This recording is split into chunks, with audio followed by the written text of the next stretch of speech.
दोस्तों एक बार फिर से स्वागत करता हूं मैं इमरान आपका एडो आवर के ऑनलाइन प्लेटफॉर्म पर।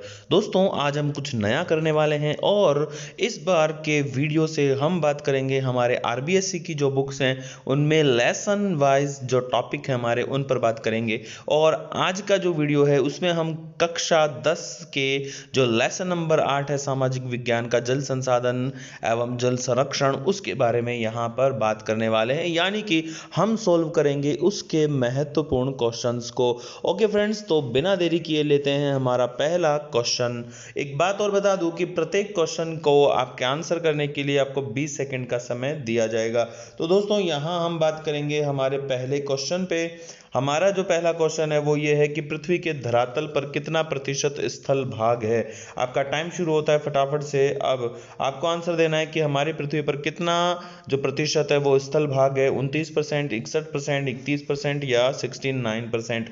दोस्तों फटाफट से आप इसका आंसर दीजिए कि हमारी जो पृथ्वी है इस पृथ्वी पर स्थल भाग कितना है, 29%, 71, 31 या 69। तो दोस्तों इसका जो आंसर है वो होगा, स्थल है 29% और हमारा जो जलीय भाग है वो है 71%। ठीक है, आगे बढ़ते हैं नेक्स्ट क्वेश्चन पे। नेक्स्ट क्वेश्चन है कि शुद्ध जल का सर्वाधिक भाग उपलब्ध है हिम टॉपिक के रूप में, भूगर्भिक जल के रूप में, नदी जल के रूप में या झीलों के रूप में। आपका टाइम शुरू हो चुका है, फटाफट से आंसर देना है कि शुद्ध जल का सर्वाधिक भाग उपलब्ध किस में है, हिम टॉपी, भूगर्भिक जल, नदी जल और झील। दोस्तों फटाफट से आप एडू आवर चैनल को सब्सक्राइब कर लीजिए ताकि आपको रीट एग्जाम तक इसी तरह से आरबीएससी की बुक्स से संबंधित जो महत्वपूर्ण क्वेश्चन है वो आपको हर दिन मिलते रहें। दोस्तों यहाँ पे आपको ये बताना है कि शुद्ध जल का सर्वाधिक भाग कहाँ है। तो दोस्तों मैं इसका आंसर दे देता हूं कि शुद्ध जल का सर्वाधिक भाग कहाँ मिलता है, हिम टॉपी के रूप में, ग्लेशियर्स के रूप में मिलता है। लगभग 69%, कुछ बुक्स में 68% भी दिया हुआ है, तो 68% ऐसा है शुद्ध जल का जो हिम टॉपी के रूप में मौजूद है। दोस्तों एक बात और बता दूं, यदि हम बात करें कि कितना प्रतिशत शुद्ध जल और कितना खारा है, तो करीब 97% जो जल है वो तो समुद्री खारा जल है और 3% जो जल है वो क्या है, मीठा जल है। ठीक है, ध्यान रखेंगे। आगे बढ़ते हैं नेक्स्ट क्वेश्चन पे। समस्त शुद्ध जल राशि का कितना प्रतिशत भाग भूमिगत जल के रूप में अवेलेबल है। दोस्तों यहां आपको बताना है, टाइम आपका शुरू कर रहा हूं, भूगर्भिक जल के रूप में कुल जल का कितना भाग है, 30%, 68, 28 और 1%। फटाफट से आंसर देना है, भूगर्भिक जल या शुद्ध जल भूमिगत जल के रूप में कितना अवेलेबल है। फटाफट से आंसर दे दीजिए, आपका टाइम सीमित है, टाइम यहाँ पे समाप्त हो रहा है, टाइम स्टॉप हो चुका है। अब मैं आंसर दे देता हूं कि भूमिगत जो जल है वो है करीब 30%। ठीक है, ध्यान रखना है, यानी 68% तो क्या है, हिम टॉपी या जिसको हम आइस केप या ग्लेशियर कहते हैं वहां पे अवेलेबल है, और करीब 30% जो जलीय भाग है वो ऐसा है जो भूमिगत जल के रूप में या भूगर्भिक जल के रूप में अवेलेबल है। नेक्स्ट क्वेश्चन लेते हैं कि भारत की प्रथम बहुउद्देशीय नदी घाटी परियोजना कौन सी थी। टाइम आपका शुरू कर रहा हूं, आपको बताना है कि भारत की प्रथम नदी घाटी परियोजना कौन सी थी, बहुउद्देशीय नदी घाटी परियोजना कौन सी थी, दामोदर, भाखड़ा, नांगल, व्यास या यमुना। फटाफट से अपना आंसर दे दीजिए कि हमारे भारत की पहली भूमिगत बहुउद्देशीय नदी घाटी परियोजना कौन सी थी। फटाफट से आंसर देना है आपको, कौन सी थी, दामोदर, भाखड़ा, नांगल, व्यास या यमुना। तो दोस्तों यदि हम बात करते हैं इसके आंसर की, तो भारत की पहली जो बहुउद्देशीय नदी घाटी परियोजना थी वो थी दामोदर। और दोस्तों दामोदर जो बनी थी वो बनी थी 1947-48 में, है ना, ध्यान रखेंगे 1947-48 में इसका निर्माण किया गया था। ओके, आगे बढ़ते हैं नेक्स्ट क्वेश्चन पे। बहुउद्देशीय नदी घाटी परियोजनाओं के उद्देश्य निर्धारित होते हैं।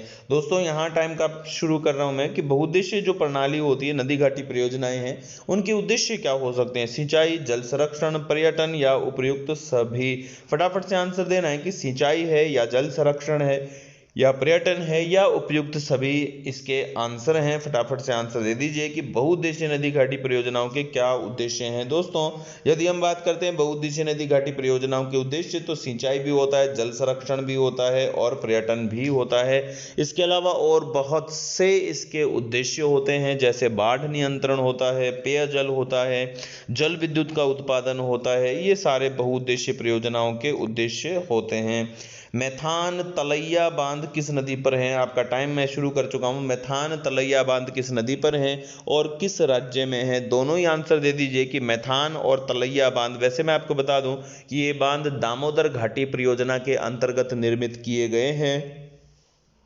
अब दामोदर नदी घाटी परियोजना में दामोदर की कई सहायक नदियां हैं, उन पर भी कुछ बांध बने हुए हैं और दामोदर पर भी बांध बने हुए हैं। तो यहाँ पे आपका टाइम तो समाप्त हो चुका है। अब इसका मैं आंसर दे देता हूं दोस्तों कि दामोदर जो नदी है, इस दामोदर की सहायक नदी है बाराकर नदी, और इस बाराकर नदी पर ये बांध बने हुए हैं मैथान और तलैया। ठीक है, ये ध्यान रखना है। और कहाँ है? झारखंड में ये बांध बने हुए हैं। नेक्स्ट क्वेश्चन लेते हैं। उड़ीसा का शोक कहलाती है। टाइम आपका शुरू कर चुका हूं मैं। उड़ीसा का शोक कौन कहलाती है? दामोदर नदी, बाराकर नदी, ब्राह्मणी नदी या महानदी? दोस्तों फटाफट से अपने इस क्वेश्चन का आंसर कमेंट बॉक्स में लिख दीजिए। जल्दी से अपना आंसर कमेंट बॉक्स में लिखिए और अपने आप को परखिए कि कौन आपको कितना आता है, आप कितने पानी में हैं। उड़ीसा का शोक कौन कहलाती है? दोस्तों यदि हम बात करते हैं तो उड़ीसा का शोक के लिए राइट आंसर है महानदी। महानदी को उड़ीसा का शोक कहा जाता है। नेक्स्ट बात करते हैं, हीराकुंड बांध कहाँ है? टाइम आपका शुरू कर रहा हूं मैं, 20 सेकंड ओनली आपके पास है।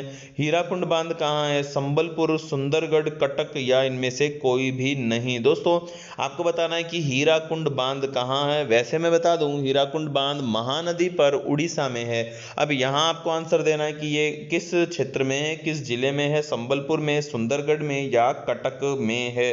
फटाफट से आंसर दीजिए आप इसका आंसर कमेंट बॉक्स में आपने लिखा। तो अब मैं आपको बताऊं कि हीराकुंड जो बांध पड़ता है वो उड़ीसा के संबलपुर में पड़ता है। ठीक है, आगे बढ़ते हैं। नेक्स्ट, विश्व का सबसे लंबा बांध। इजी क्वेश्चन है दोस्तों। विश्व का सबसे लंबा बांध है उड़ीसा में, महानदी की बाढ़ से उड़ीसा को बचाने के लिए बनाया गया था। इसका आंसर मैं सीधा ही दे देता हूं। हीराकुंड जो बांध है विश्व का सबसे लंबा बांध है और ये 4.8 किलोमीटर लंबा है। 4.8 किलोमीटर लंबा है विश्व का सबसे लंबा बांध। नेक्स्ट आते हैं, चंबल परियोजना के लिए राजस्थान और मध्य प्रदेश के मध्य समझौता कब हुआ? दोस्तों यहाँ आपको बताना है कि चंबल परियोजना के लिए राजस्थान और मध्य प्रदेश के बीच समझौता कब हुआ। तो यहाँ आपका टाइम शुरू हो चुका है। फटाफट से आंसर दीजिए। 1970, 1953, 1983, 1972। फटाफट से आंसर दो कि राजस्थान और मध्य प्रदेश के बीच में समझौता कब हुआ इस परियोजना के निर्माण के लिए। फटाफट से अपना आंसर कमेंट बॉक्स में लिख दीजिए। टाइम आपका सीमित हो रहा है, समाप्त हो रहा है। यहाँ टाइम मैं समाप्त कर रहा हूँ। यदि बात करें चंबल परियोजना के लिए तो राजस्थान और मध्य प्रदेश के बीच में ये जो चंबल नदी को लेकर समझौता हुआ वो 1953 में हुआ था। नेक्स्ट करते हैं, राजस्थान में आदिवासी जनजातीय क्षेत्रों को सिंचाई व विद्युत सुविधाएं प्रदान करने वाली जो परियोजनाएं हैं वो कौन सी हैं? टाइम आपका शुरू हो चुका है। माही, जाखम, उपयुक्त दोनों या देवास? राजस्थान में जनजातीय क्षेत्रों को सिंचाई व पेयजल उपलब्ध करवाने वाली जो योजना है वो कौन सी है? आपको टाइम सीमित है आपका, फटाफट से आंसर दे दीजिए। टाइम आपका अप हो गया है। टाइम खत्म, टाइम अप। यहाँ पे मैंने दोबारा शुरू कर दिया दोस्तों टाइम। अब बात करते हैं तो दोस्तों माही जो नदी है ये भी डूंगरपुर और बांसवाड़ा से संबंधित है, तो ये भी इसका आंसर होता है। और जाखम भी जो कि है प्रतापगढ़ से संबंधित है, तो माही जाखम दोनों ही इसके आंसर होते हैं। ये आदिवासी जनजातीय क्षेत्रों को पेयजल और सिंचाई अवेलेबल करवाते हैं। ठीक है, ध्यान रखना है। आगे बढ़ते हैं नेक्स्ट क्वेश्चन पे।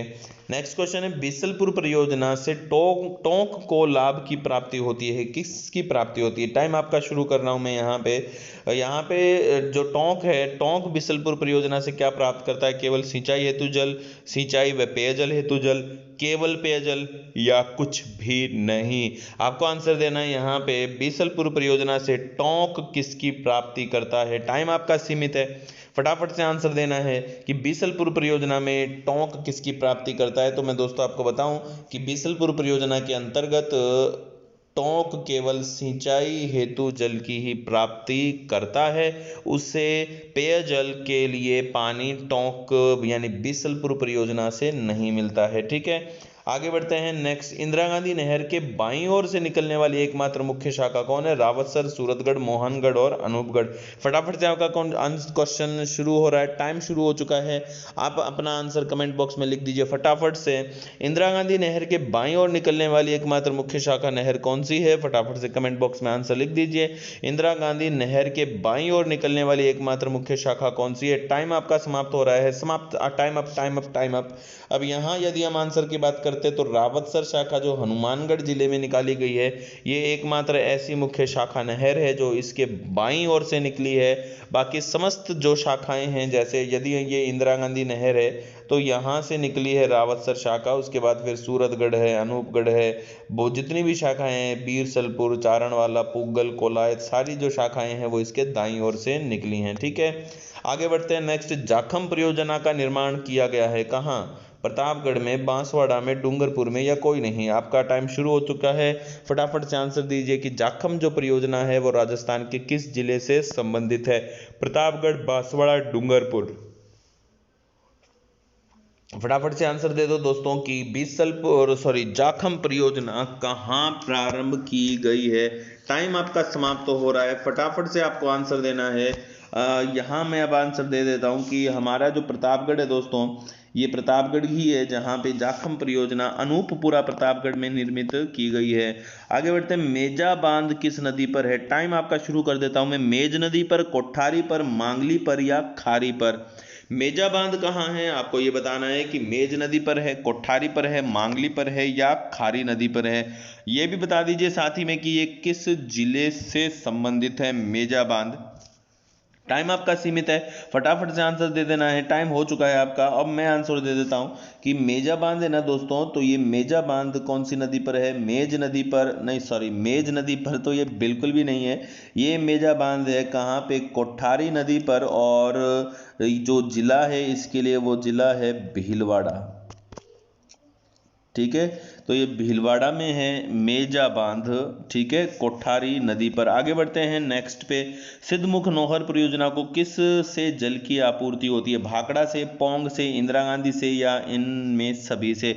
टाइम आपका शुरू कर चुका हूं, आपको बताना है कि सिद्धमुख नौहर परियोजना को किस से जल की आपूर्ति होती है? भाखड़ा, पोंग बांध, इंदिरा गांधी या इनमें से सभी। फटाफट से आंसर देना है कि सिद्धमुख नौहर परियोजना को जल की आपूर्ति किससे होती है। टाइम आपका सीमित है, समाप्त हो चुका है टाइम। अब मैं आपको बता देता हूं दोस्तों कि यहाँ पे हमारी जो सिद्धमुख नौहर परियोजना है ये भाखड़ा बांध से जल प्राप्त करती है। ठीक है, ध्यान रखेंगे। ओके, आगे बढ़ते हैं नेक्स्ट क्वेश्चन की ओर। राजस्थान की कौन सी सिंचाई परियोजना जिसमें सिंचाई केवल स्प्रिंकलर सिस्टम के माध्यम से ही की जाना प्रस्तावित है? टाइम शुरू हो चुका है आपका। नर्मदा नहर, भाखड़ा नहर, जाखम नहर और पश्चिमी बनास। यहाँ आपको आंसर देना है कि हमारा ये जो सिंचाई सिस्टम है, स्प्रिंकलर सिस्टम है, ये सूक्ष्म सिंचाई के अंतर्गत आता है। आपको बताना है कि कौन सी वो परियोजना है जिसमें सिर्फ स्प्रिंकलर सिस्टम से ही सिंचाई हो सकती है। फटाफट से आंसर दे दीजिए दोस्तों कमेंट बॉक्स में। टाइम आपका सीमित है, टाइम समाप्त ही हो चुका है, तो इसका आंसर है नर्मदा नहर। दोस्तों ये सरदार सरोवर बांध जो कि गुजरात में है ना, सरदार सरोवर बांध से इस नहर को निकाला गया है। नर्मदा नदी पर बना है ये सरदार सरोवर बांध, और वहां से इस नर्मदा नहर को निकाल कर राजस्थान में प्रवेश करवाया गया है। आगे बात करते हैं। जवाई बांध में निम्नलिखित जिलों में सिंचाई उपलब्ध करवाई जाती है। दोस्तों यहाँ पे आपका टाइम मैं शुरू कर देता हूं। आपको ये बताना है कि जवाई बांध से कौन से जिलों को सिंचाई हेतु जल की आपूर्ति की जाती है? पाली, जालोर, जोधपुर, पाली, पाली, जोधपुर, जालोर या इनमें से कोई नहीं। फटाफट से आंसर दीजिए कि जवाई बांध से किन को पेयजल की आपूर्ति, सिंचाई हेतु जल की आपूर्ति की जाती है। टाइम आपका समाप्त हो चुका है, मैं आपको आंसर दे देता हूं यहाँ पे कि सिंचाई जो सुविधा है वो पाली और जालोर में उपलब्ध करवाई जाती है, जबकि जोधपुर को यहाँ पे पेयजल मिलता है। ठीक है, ये चीज नोट करके रखना है, सिंचाई पाली और जालोर में होती है। नेक्स्ट आते हैं, अर्थशास्त्र के अनुसार सुदर्शन झील का निर्माण किसने करवाया था? दोस्तों मौर्य काल की काफी प्रसिद्ध झील है सुदर्शन झील। आपको बताना है, टाइम मैं शुरू कर चुका हूं, आपको बताना है कि अर्थशास्त्र जो कि कौटिल्य ने लिखा था, इसके अनुसार सुदर्शन झील का निर्माण किसने करवाया था? यहां बताइए, अशोक, चंद्रगुप्त मौर्य, समुद्रगुप्त, इनमें से कोई भी नहीं। फटाफट से आंसर देना है कि सुदर्शन झील का निर्माण किसने करवाया था। टाइम आपका समाप्त हो चुका है। अब दोस्तों यहां आंसर की बात करें तो चंद्रगुप्त मौर्य, कौटिल्य अर्थशास्त्र में लिखते हैं कि चंद्रगुप्त मौर्य थे जिन्होंने सुदर्शन झील का निर्माण करवाया था। नेक्स्ट बात करते हैं, सिटी ऑफ स्टेप वेल्स किसे कहा जाता है? स्टेप वेल दोस्तों हम किसको पहले बोलते हैं, पहले मैं आपको ये बता देता हूं। स्टेप वेल हम बोलते हैं बावड़ी को। स्टेप वेल क्या कहलाती है? बावड़ी कहलाती है। अब आपको आंसर देना है कि सिटी ऑफ स्टेप वेल किसे कहा जाता है। टाइम आपका शुरू हो चुका है, आप फटाफट से आंसर दीजिए। सिटी ऑफ स्टेप वेल किसे कहा जाता है? बूंदी, दौसा, पाली, उदयपुर। बूंदी, दौसा, पाली, उदयपुर। बूंदी, दौसा, पाली, उदयपुर। फटाफट से आंसर दे दीजिए। क्या इसका आंसर होगा सिटी ऑफ स्टेप वेल किसे कहा जाता है? टाइम समाप्त हो चुका है। अब मैं इसका आंसर दे देता हूं। दोस्तों बूंदी जो है ना, बूंदी, इसको स्टेप वेल की सिटी कहा जाता है, राजस्थान का शहर। आगे बढ़ते हैं, गजरूप सागर कहाँ है? टाइम आपका शुरू कर चुका हूं मैं। जैसलमेर, डूंगरपुर, सवाई माधोपुर, से ऑप्शन है ये, जोधपुर या बूंदी। तो गजरूप सागर कहाँ है? फटाफट से आंसर दे दीजिए। गजरूप सागर कहाँ है? आपको आंसर देना है फटाफट से। टाइम आपका सीमित है, निकल रहा है टाइम, फटाफट से आंसर दे दीजिए। और दोस्तों यहाँ पे टाइम आपका हो चुका है, मैं आंसर देता हूं दोस्तों। गजरूप सागर कहाँ है? हमारे जैसलमेर में पड़ता है। ठीक है, आगे बढ़ते हैं नेक्स्ट क्वेश्चन पे। राजस्थान की प्रथम नाडी कहाँ निर्मित की गई थी? राजस्थान की प्रथम नाडी कहाँ निर्मित की गई थी? तो 1520 प्रथम नाडी निर्मित कब की गई थी? 1520, 1620, 1420। टाइम आपका शुरू हो चुका है। बताना है आपको कि राजस्थान की प्रथम नाडी कहाँ निर्मित हुई और कब निर्मित की और किसने निर्मित की। फटाफट से अपना आंसर कमेंट बॉक्स में डाल दीजिए दोस्तों। और चैनल पे अगर आप नए हैं तो चैनल को सब्सक्राइब करना बिल्कुल भी ना भूलें, ताकि आपको ऐसे ही क्वेश्चन डेली मिलते रहें। यहाँ पे यदि हम बात करते हैं कि राजस्थान की पहली नाडी किसने निर्मित की थी, तो दोस्तों 1520 ईस्वी में जोधपुर में, है ना, जोधपुर में राव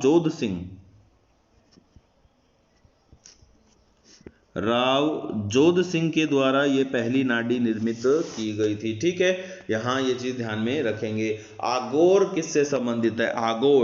आगोर जलाशय के समीप वह स्थल भाग जहां जल एकत्र होकर जलाशय में आता है, या आगोर जलाशय को ही कहते हैं। टाइम मैं आपका शुरू कर चुका हूं। जलाशय का वह भाग जहां जल एकत्र होता है, उपयुक्त तो सभी। आपको आंसर देना है फटाफट से कि आगोर क्या होता है? जलाशय के समीप वह स्थान जहां जल एकत्र होकर जलाशय में आता है, या जलाशय को ही आगोर कहते हैं, या जलाशय का वह भाग जहां जल एकत्र होता है, या उपयुक्त सभी। टाइम आपका सीमित है, समाप्त ही हो गया है टाइम तो येलो। ठीक है, अब यदि हम बात करते हैं कि जलाशय यानी आगोर क्या है, तो दोस्तों मैं आपको बताऊं, ए इसका राइट आंसर है। आगोर क्या होता है? जैसे ये तो जलाशय है, इस जलाशय के समीप एक ऐसा आवरण होता है जहां पे वर्षा जल एकत्र होकर इस जलाशय के अंदर प्रवेश करता है, बस इसी को हम क्या कहते हैं? आगोर कहते हैं। नेक्स्ट क्वेश्चन पर आते हैं, खड़ीन का विकास राजस्थान में कहां किया गया था? दोस्तों यदि हम बात करते हैं खड़ीन के विकास की, तो इजी क्वेश्चन है, इसका सीधा आंसर दे देता हूं मैं। इजी क्वेश्चन है, ये विकसित की गई थी पहली बार जैसलमेर में, और जैसलमेर के पालीवाल ब्राह्मण हैं, उन्होंने खड़ीन का विकास किया था। आगे बढ़ते हैं नेक्स्ट क्वेश्चन पे। बेरी कहाँ निर्मित की जाती है? बहुत ही बढ़िया क्वेश्चन है दोस्तों, क्या बताऊं, क्या ही क्वेश्चन है ये। रिसाव क्षेत्र, भूगर्भिक जलीय क्षेत्र, शुष्क प्रदेश या पर्वतीय क्षेत्रों में कहाँ पे आपका टाइम शुरू हो चुका है। बेरी कहाँ निर्मित की जाती है? रिसाव क्षेत्रों में, भूगर्भिक जलीय क्षेत्र में, या शुष्क प्रदेश में, या पर्वतीय प्रदेश में। आपको बताना है कि बेरी कहाँ निर्मित होती हैं। टाइम आपका सीमित हो चुका है, टाइम आपका बिल्कुल सीमित है, टाइम यहाँ पे अप होने वाला है। हो गया हो गया हो गया हो गया, चलो time up time up time up, आप स्टॉप हो जाओ। अब यदि हम बात करें बेरी कहाँ निर्मित होती है, तो दोस्तों मैं आपको सीधा आंसर दूं कि बेरी निर्मित होती है वहां जहां समीप के जलाशय के रिसाव क्षेत्र होते हैं। जैसे मान लो ये हमारा एक जलाशय है, ठीक है, ये जलाशय आ गया कोई। अब इस जलाशय के समीप यदि हम बात करते हैं तो जलाशय के समीप क्या होगा, यहाँ पर कुछ दूरी पर बेरी का निर्माण कर दिया जाएगा। अब क्या होगा दोस्तों, जल इसमें से रिस रिस कर इस बेरी में पहुंचेगा, ठीक है। तो जो रिसाव क्षेत्र होते हैं उनके समीप बेरी निर्मित की जाती है। नेक्स्ट क्वेश्चन पर आते हैं फटाफट से। बहुत ही प्यारा क्वेश्चन है दोस्तों, ये आरएस प्री में आया हुआ क्वेश्चन है और मैं आपको बताऊं कि क्या ही मस्त क्वेश्चन है ये। अब क्वेश्चन है कि मुख्यमंत्री जल स्वावलंबन योजना का प्रारंभ कब हुआ था।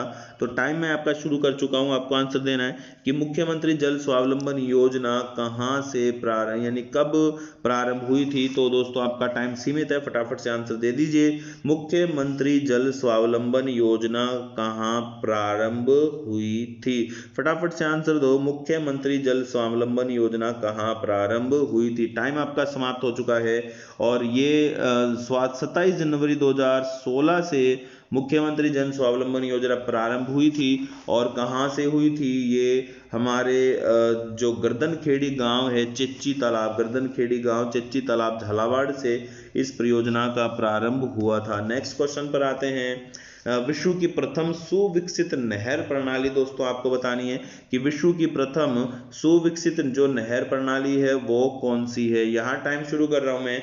गंग नहर, इंदिरा गांधी नहर, या नर्मदा नहर, या पश्चिमी यमुना नहर। विश्व की पहली सुविकसित नहर प्रणाली आपको बतानी है। गंग नहर, इंदिरा गांधी नहर, नर्मदा नहर, या पश्चिमी यमुना नहर।